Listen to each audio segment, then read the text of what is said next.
Without further ado, let us say hello to the one and only Neil Magny, the most feared fighter in MMA. There he is. You need to put that on a shirt, Neil. I've never seen anything like this. You are the most feared fighter in MMA. Dude, it definitely seems that way these days. I mean, I'm getting called out left and right on social media. I'm stepping up saying I'll take these fights, but for some reason, they're just not going through. I'm just like, what do I have to do at this point to get a fight? I mean, it's obvious that there are some contenders out there that want to fight me, but to actually make it go through and get it in contract, I don't know what the heck is going on there. So explain to me, at least from your perspective, this Khamzat Chimaev situation. Dana White on the record is saying we can't find anyone to fight this man. You have been calling him out. You have been volunteering to fight this man as of a year ago, more than a year ago at this point. Why aren't they picking you? Dude, and that's the thing that, I mean, like, trying to wrap my head around it, I can't figure out. So last year was this whole ordeal that no one wanted to fight Khamzat Chimaev. So when Dana White himself came out and said, hey, you know what? I'm going to give credit where it's due. Neil Magny's the only guy that's willing to step up and fight Khamzat Chimaev. I thought when he said that, it was a done deal. I thought, like, all right, cool. Dana White acknowledged that I'm the only guy willing to fight Khamzat. This fight's going to happen. Let me just go ahead and wait for this contract to come through. And yet here we are a year later, still discussing the same thing, like this whole boogeyman idea that no one wants to fight him. I'm just like, no, man, I'm right here. I've been trying to fight you for literally a year. Last year, you weren't even ranked, and I said, sure, I'll take the fight. This year, you're finally ranked. You're number 11, I'm number 7. And I'm still like, sure, let's take the fight. Let's make it happen as soon as possible. And it's still, for some reason, being delayed. Have either you or your management been told the reason why they are essentially pretending like you don't exist and are like, it's like, again, I use the analogy of a classroom. There's a teacher saying, who can tell me what 5 + 3 is? You're literally sitting in the front of the classroom. You're raising your hand. You're saying, pick me. And the teacher's like, no one can answer this question. I can't believe none of you can answer this question. That's what's happening here.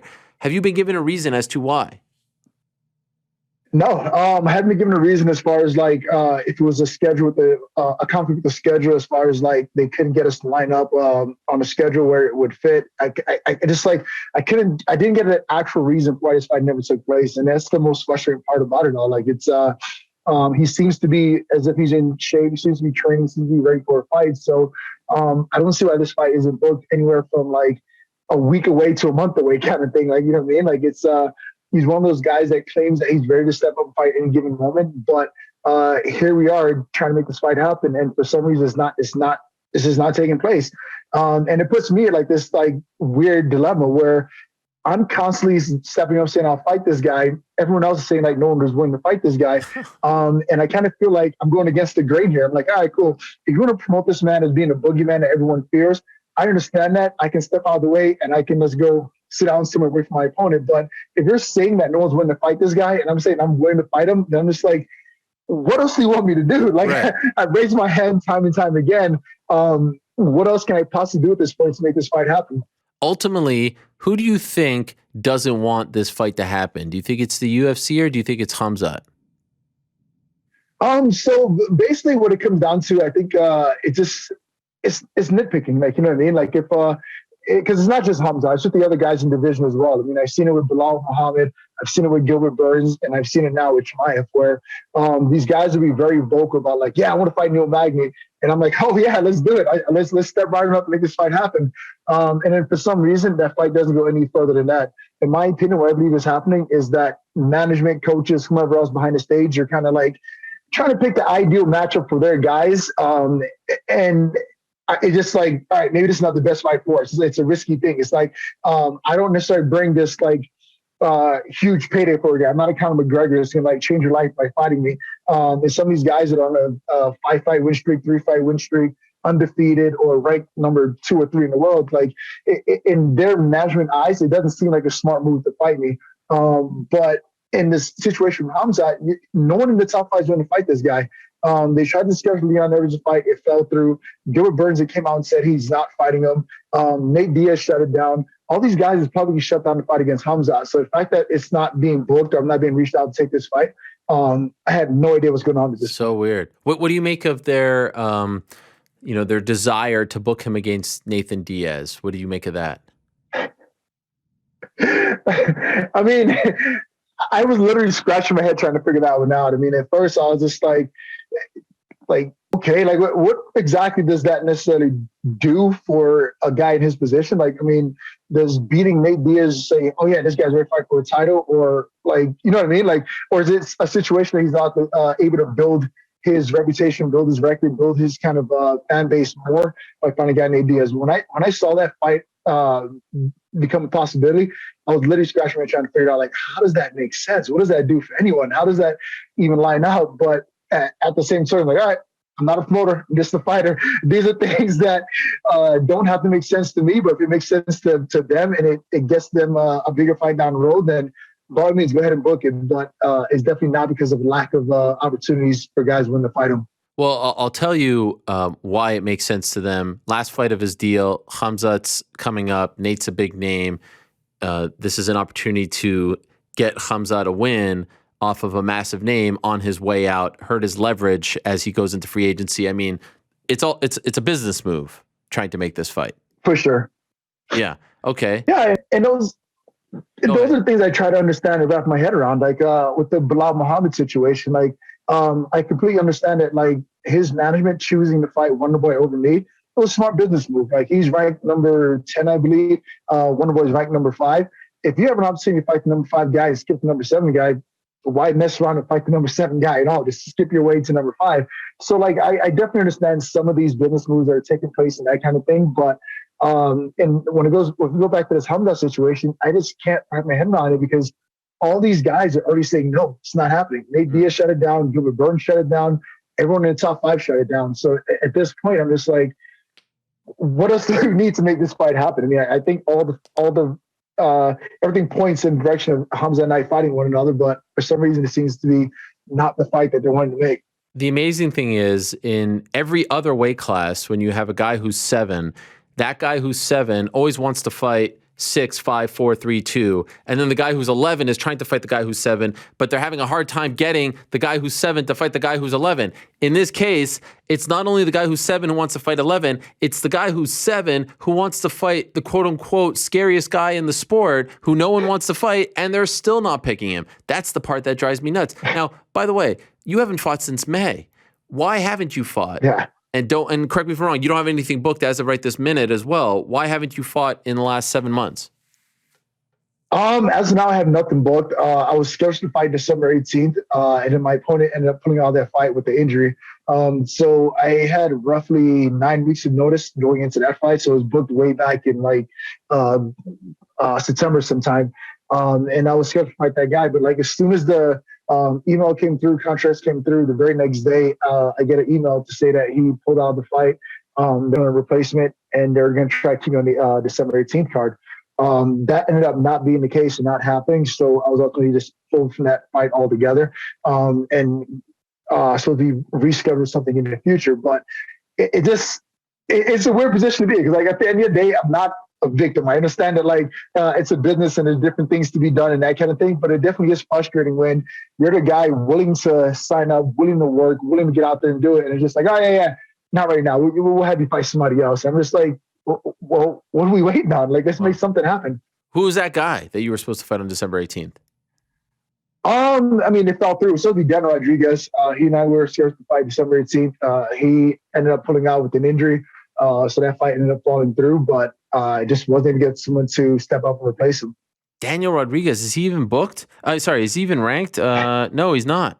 At one point, he was ranked number 15 around the time the fight was booked, and then some other fights took place, and he fell out the rankings. But it's just the boat that I'm in right now. It's just a frustrating thing where guys are being real selective as far as like who they fight to try to get their way to the top. And a guy in my position, I just don't understand it. Like if I look at my last fight, it was a win, but it's not a win that got the fans excited and said, "Oh yeah, Neil Magny's ready to fight for the title next." So I'm chasing that opportunity with another worthy opponent. So if it means me fighting Gilbert Burns, me fighting Bilal Muhammad, me fighting Khamzat, whomever it is, I'm trying to put a performance together that gets the fans talking, get the people excited, and get me back in the conversation of fighting for a title. But sitting around for 7 months and not fighting anyone, that doesn't do anything for me. That doesn't like progress or move my career in any kind of direction. So Gilbert Burns told my colleague at MMA Fighting, Guilherme Cruz, on his podcast, a Portuguese podcast that he wanted to fight you, but the UFC told him that they wouldn't book that fight because you were ranked too low compared to him. So, I mean, right as of right this second, Gilbert Burns is ranked number 2. You're ranked number 7. By the way, on the card on December 18th, you have number 5 ranked Stephen Thompson fighting number 10 ranked Bilal Muhammad. I'm not great at math, but that's a difference of 5 spots, and 2 and 7 is a difference of 5 spots. What's the difference? And that's something that makes it difficult. I mean, at the end of the day, like, it's good management. Like, you know what I mean? Like, it's easier for a manager to tell his client, like, hey, I know you want this fight, but the UFC won't book you because of the rankings. Like, I don't necessarily think that's what the UFC said. I think that's some BS that his manager might have pulled out just to kind of like keep him quiet, keep him satisfied. Because like he and I, we actually had conversations between the two of us, like, hey man, let's make this fight happen. And for some reason, it's not taking place. What's happening is these guys are asking for these fights, saying that they're willing to fight me, and management is trying to work behind the scenes and say, like, oh no, that's not the fight we want. We'd rather fight this guy, we'd rather wait for this guy instead. And that's what's causing these delays and making these fights happen, which is frustrating, but I can't, like I said, I can't fault these guys because today is great management. Like, you know what I mean? Bilal Muhammad was like, yeah, I'll fight Neil tomorrow. And they had him sit around and wait, and now he's fighting a number 5 guy being Stevie Thompson. So in that particular situation, it worked out to his benefit. He skipped the number 7 guy, went straight to the number 5 guy, didn't have to risk anything at all. So I can't even be mad at the manager for that point. Like, you know what I mean? He did what's right for his client at that point, but it is frustrating being a guy left on the outside without a fight. How did you react when you saw that Bilal, who is ranked lower than you, 10 as of right now, who knows what it was when it was announced, is fighting number 5 Wonderboy Thompson, a pretty damn big name, who's only 2 spots above you? How did you react to that? On that same card, by the way, December 18th. Yeah, initially it was just like, heck, man, like what's going on here? Like, I definitely thought I had this fight, but then, like you said, I had to understand, like, at the end of the day, this is a business, like, you know what I mean? So, and I'm not trying to say that, like, I'm some boogeyman or anything like that, you know what I mean? But you are the boogeyman, Neil. You need to put that on a t-shirt right now. The most feared man in MMA is Neil Magny, and you need to slap your face on that t-shirt. Most feared man in MMA. Make it a mugshot and just put your face there and freaking parade around town with it. Yeah, I mean, initially it was definitely frustration that came out. I was like, man, I've been trying to fight this guy since like June, and here we are all the way in December, and he's fighting Wonderboy instead. But then when I take a step back and look at it as a business move, like, all right, cool. Like, why fight number 7? You have a chance to fight number 5. If you're Stevie Thompson and they're saying like, hey, you have to fight back in the rankings. Do you fight at the time I was ranked number 8? Do you fight the number 8 guy or number and I believe Bilal was number 9 at the time? Do you fight the number 8 guy or number 9 guy? You're Stevie Thompson, like, dude, I don't care. I mean, either guy I'm fighting back. Let me fight the guy who I believe I have a better odds of beating and pick Bilal. I mean, that's the only rationale or rational theory that makes sense in my mind. But at the end of the day, I had no idea what's going on. So do you think this Khamzat fight ever happens? Oh, my God, dude. If it does not happen, it's not because of the lack of effort on my end. Like, you know what I mean? Like, at this point, I had done everything within my power to make that fight happen. I mean, I'm pretty sure Sean Shelby's tired of me harassing me at this point, asking for this fight, asking for a date, asking to book this fight. So if it doesn't happen, it's not because of lack of effort on my end. Do I think it would happen? I mean, I hope so. I hope it happens sooner than later. But at the end of the day, that's something that's completely out of my control. By the way, when you are you saying like you actually hit up Sean Shelby, and does he say anything back to you? Yeah, directly there. Hey man, I'm working on it. There's this, like, it's real difficult because in the day, like, it's you have to keep all these relationships professional. Like, you know what I mean? So if I reach out to Sean Shelby and I ask for a fight and I come up with a particular name and that kind of thing, you can't necessarily throw someone else under the bus. Like, you know what I mean? You can't say like, hey, you would totally have this fight, but so-and-so is completely blocking you. So, like, you know what I mean? So that's not the feedback that I can get back directly from Sean Shelby. So I have to get like these like political answers in return where it's just kind of like, hey, I'm working on it. Like, give me some time, I'll figure something out. And like throughout my career, I mean, I'm 24 fights in. Throughout my career at this point, like it never steered me wrong. You never like not give me something to ask for. Like, you know what I mean? Like I literally walked out of the doctor's office one point after having like a 9-month layoff dealing with the injury. And by the time I made it to my car, I was on the phone with Sean Shelby trying to book a fight and had a fight booked in 2 days. So it's there's different good relationship there, good rapport there, where I'm able to like go to him directly and get the fights that I want. But for some reason, this Khamzat thing just is not taking place. By the way, on a side note, I saw that you posted on your Instagram recently a picture of Melvin Gillard after his loss, and his face was obviously really beat up. And I give you a lot of props for writing what you did. I would urge anyone to go on your Instagram and read what you wrote. And basically, you were urging, promoters to not put these older fighters in these situations. And I couldn't help but think, I'm saying this, I'm not putting words in your mouth. I mean, I wish in a perfect world that there was some kind of pension to where the fighters who fight for a certain amount of time in these major promotions would then get something upon leaving the promotion, retirement, much like NFL players. It's not life-changing, but it helps and would maybe deter them from having to take these fights when they're no longer, in their prime or even a little bit past their prime. Do you get what I'm saying? That's what I thought when I read your thing. Am I off? For sure. Yeah, I mean, you're exactly right. I mean, those are definitely things that can help the fighters and that kind of thing. But the downside is, like, right now we don't have it in place. And as a fighter, I can't wait for that thing to be in place and worry about my career. I mean, this year I just turned 34 years old, and I'm being realistic. Like, looking at the guys who fought into their 40s, you have David Maya and Glover Cesaro. I can probably do this thing very competitively until about 42 or so, and that's like reaching for 42. And that gives me roughly like 7-8 years or so from now to get the stuff done. And if I'm fortunate to make it that far in this sport, I'm sorry, my math is off. Yeah, I'm about to say years, whatever. But if I make it that far in the sport, I'm very fortunate. But the other side, look at it, that like every fight that I take, I have responsibility to like set things up for my future and that kind of thing. So I don't have to be one of these guys fighting long past my prime because I need to. Like, you know what I mean? Like I have yet to see an MMA fighter who's retired from MMA and didn't have to do something else.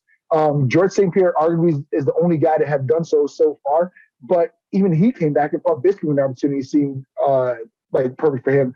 You know what I mean? So like these long 7-month layoffs is what bothers me, because it not only does it affect my career is happening now, it affects my life outside of the UFC 10 years from now. Like, you know what I mean? Like every fight that I have is an opportunity for me to invest in my future and set things up for myself when fighting is long and gone.